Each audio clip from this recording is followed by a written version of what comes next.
Hi, I'm the Red Shirt Lady. Today I'm going to talk to you about how to make as many meals as you can out of leftover ham. Whether it be Christmas or any time during the year, I just buy them when they're on sale, and it's really easy to make multiple meals. So this is what I had left over from our Christmas dinner. It was a pre-sliced ham. So I've got lots of little chunks. We're going to save the main part where the bone is for beans, or you could do some kind of soup. I'm going to cut up all the rest. We're going to see how much we have and divide it into meals. Okay, I have chopped up all the meat that was in the pan, cut off the fat and some of the skin, and I have about 8 cups of ham that is chopped. And it's okay if it has some glaze on it. That'll be good in some of your dishes. And I try to leave some meat on the bone. So this is the bone that we are going to use to put in our beans. And we do not want to waste any of these drippings in the pan. So I'm going to deglaze the pan. I'm going to put, that's probably about 2 cups of water in this pan. We're going to put it in a hot oven, like 400 degrees, and cook off all those good drippings so that we can use it for broth. Okay, the pan has been deglazing for about 20 minutes, and so it's nice and bubbly. I'm just going to scrape everything that might be remaining in the pan off, and then I'm going to pour it in a container to save it.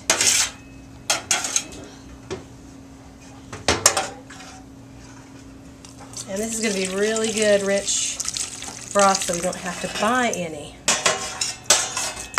Make for soup. Well, the first thing we're going to make out of our leftover ham is quiche. And so I am going to make 2 of them because that's what it takes to feed my family. So I'm going to do 4 eggs for each one. I've got 8 eggs already in here. So I'm going to scramble them before I add any milk or anything.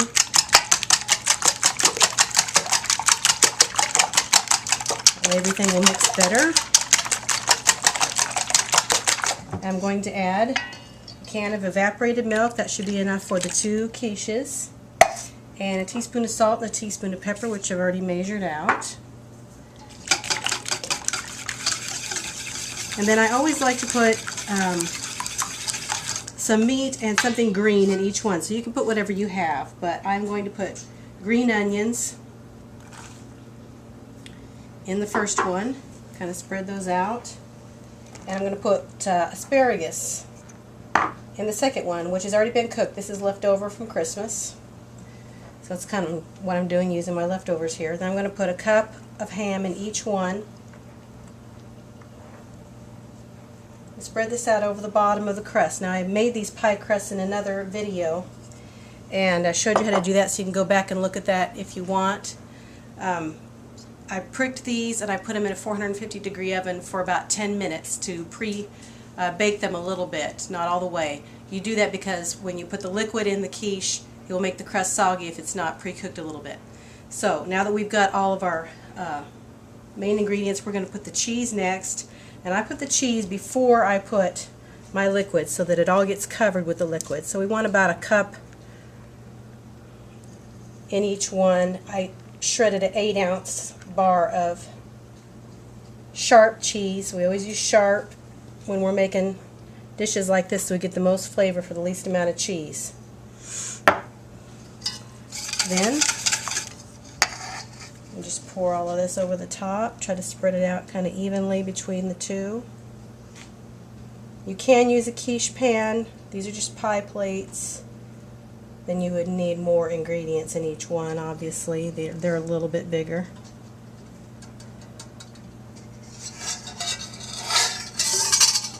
Okay, then I'm going to make sure everything's kind of even. Then I'm going to cover my crust. Remember, we cut it up into 3 strips with foil. So we had our Okay, they are ready to go in the oven, so we're going to put them in a 325 degree oven for 30 to 40 minutes, or until they're a little brown on top and they're set so they don't jiggle. And this is what the quiche looks like when it's done. It's slightly brown, it does not jiggle, and it'll serve 6 to 8. The second thing we're going to make is a breakfast casserole, and this is made with shredded hash browns instead of the bread because I don't like the mushy bread type as well. This is heartier. We're going to use a large lasagna type pan that has been greased. It's bigger than a 9x13, so this is going to make a lot. I'm going to start with 8 eggs that I'm going to whisk once again. And when I get those, I'll start adding my milk ingredients. We're not going to need any cream of anything soup because our flavor is going to be in peppers and onions, salt and pepper. So I've got a can of evaporated milk, 2 cups of sour cream. You could use less if you want. It might be a little bit dry because we're using a lot of potatoes in this.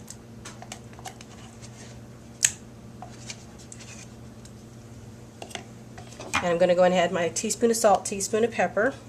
So we're going to mix all of that in. Now we're going to add the flavor to our casserole. So we're going to add a small can of chopped green chilies, a cup of green onions, and you could saute some raw onions, but these work well without having to be sauteed. 2 cups of our ham chopped.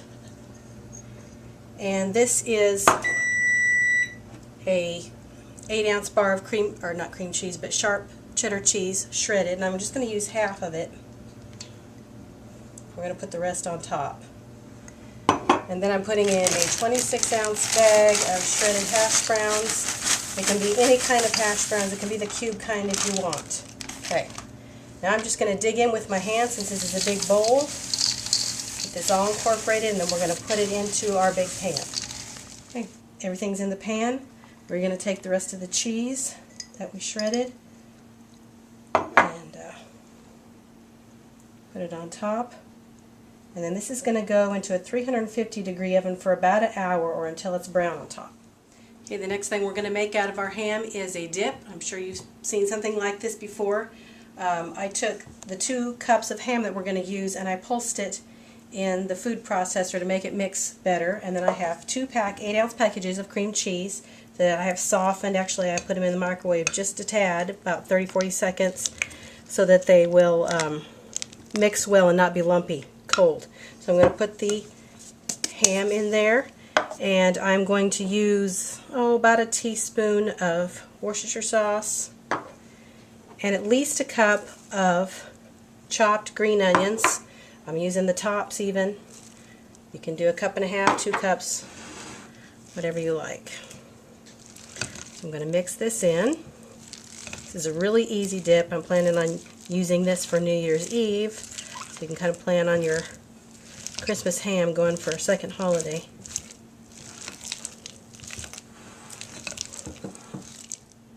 And there's your finished product. It's great with crackers.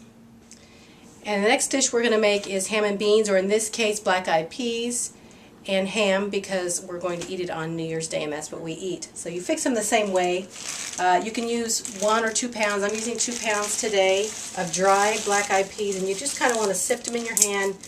Make sure there are no rocks in them, because sometimes there are. I've gotten them before. And put them in a colander. You want to rinse those off really well. Now we're going to put them in water. You want to have about twice as much water as you do your beans or your peas. And it's good to soak them overnight because 2 things. 1, they're better for you. They're more easily digestible if you do that. They cook faster the next day, and they also produce less gas if you pour off the water that they were soaked in and then put new water in it before you cook them. Okay, I have soaked my beans, and I went ahead and pulled them out of the water, drained the water off, and now I'm going to rinse them good with a sprayer. I'm going to take the ham bone, put it on top of the beans, which I have put back in the pot. And then all that good broth that we got from deglazing the pan, that's going to add flavor. A couple of teaspoons of salt, that's because I have about 2 pounds of beans in there. A whole large onion that has been chopped. And then I'm just going to put water on top of here so that it covers everything. Okay, this is what it should look like. There should be plenty in there because we're going to cook it with the lid off.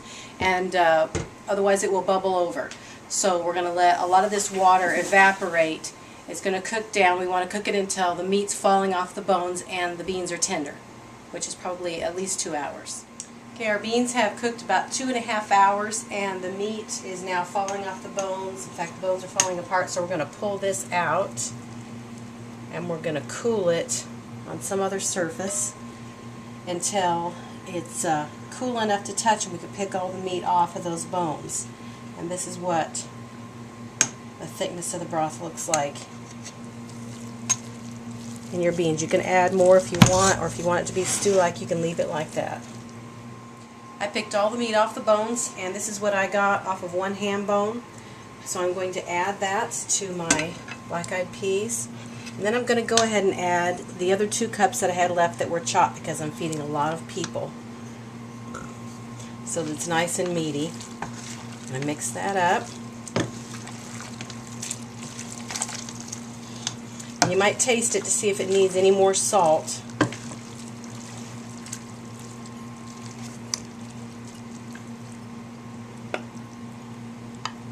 Looks like in the bowl.